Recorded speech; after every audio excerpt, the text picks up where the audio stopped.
I do. I do. You know, my daughter is a social worker, and she's written a lot about this. She has a graduate degree from the University of Pennsylvania in social work. And you know, one of the reasons why I ended up working on the east side of Wilmington, Delaware, which is 90% African American, was to learn more about what was going on. I never had to tell my daughter, if she's pulled over, make sure she puts, for a traffic stop, put both hands on top of the wheel and don't reach for the glove box because someone may shoot you.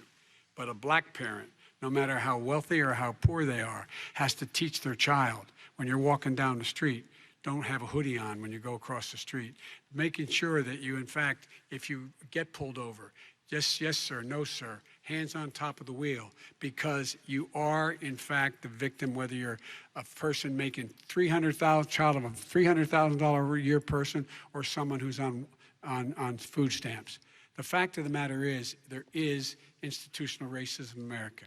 And we have always said, we've never lived up to it, that we hold these truths to be self-evident. All men and women are created equal. Well, guess what? We have never, ever lived up to it, but we've always constantly been moving the needle further and further to inclusion, not exclusion.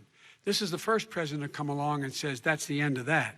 We're not going to do that anymore.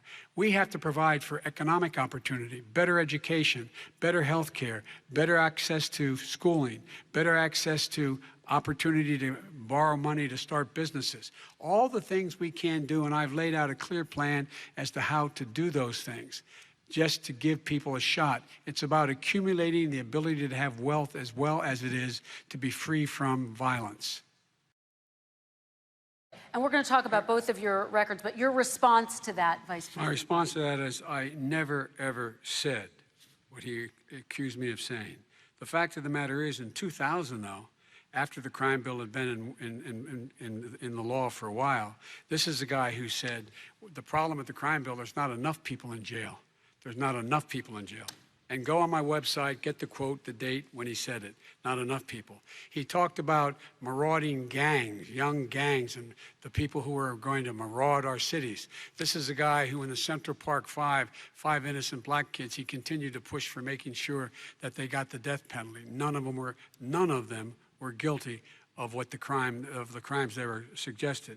Look, and talk about granted, he did in fact let 20 people, he commuted 20 people's sentences. We commuted over 1,000 people's sentences, over 1,000. The very law he's talking about is a law that, in fact, initiated by Barack Obama. And secondly, we're in a situation here where the federal prison system was reduced by 38,000 people under our administration.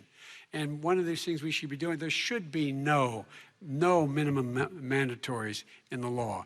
That's why I'm offering $20 billion to states to change their state laws to eliminate minimum mandatories and set up drug courts. No one should be going to jail because they have a drug problem. They should be going to rehabilitation, not to jail. We should fundamentally change the system, and that's what I'm going to do. But why didn't he do it 4 years ago?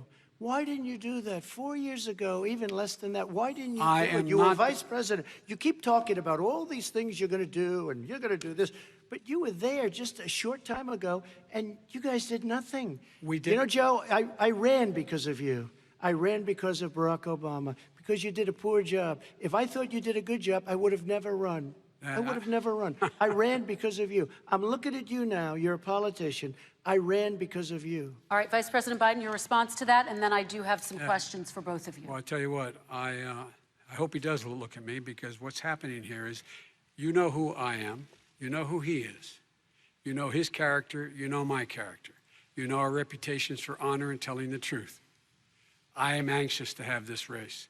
I am anxious to see this take place. The character of the country is on the ballot.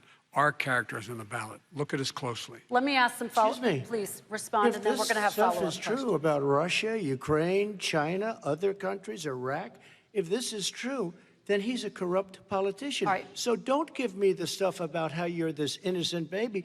Joe, they're calling you a corrupt politician. Nobody. President Trump, I want to stay on the issue of race. We're talking about the issue. Laptop from hell. President Trump, we're Nobody. talking about race right now, and I do want to stay on the issue of race. President Trump, And I you've have just... to respond to that. Please, Because look, very quickly. there are 50 former national intelligence folks who said that what he's accusing me of is a Russian plant.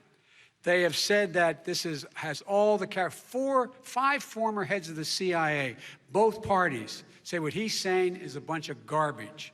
Nobody believes it except his and his good friend Rudy Giuliani. You mean the laptop is now another Russia hoax? That's exactly what. Is this that's where you're exactly going? what. This is where he's going. The That- laptop is Russia, Yes. Russia, Gentlemen, Russia. I want to stay on the issue of